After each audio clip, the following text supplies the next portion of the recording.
অনশনে বসে অসুস্থ হয়ে পড়লেন মতুয়া আন্দোলনের এক নেতা। অনশনে বসে পর্যন্ত 9 জন অসুস্থ হয়ে পড়েছেন। গতকাল এক অনশনকারীর ভাইয়ের মৃত্যু হয়। আজ অনশনকারী নিতাই মণ্ডল হৃদরোগে আক্রান্ত হয়ে পড়েন। তার বাড়ি নদিয়ায়, তাকে বনগাঁ মহকুমা হাসপাতালে ভর্তি করা হয়েছে।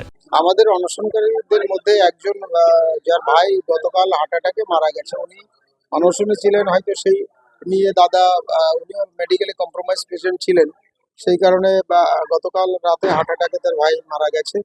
আর উনি আজকে সকালে বাথরুমে গেছিলেন, বাথরুম থেকে ফেরার পরে ওনার শরীরটা খুব অসুস্থ হয়ে পড়ে এবং প্রেশারটা খুব বেড়ে যায়।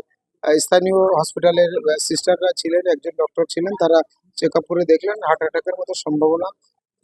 আমরা সঙ্গে সঙ্গে ঠাকুরগাঁও হসপিটালে নিয়ে যাই, সেখান থেকে বনগাঁ হসপিটালে রেফার করেছে। অবস্থা খুব খারাপ, আশঙ্কাজনক।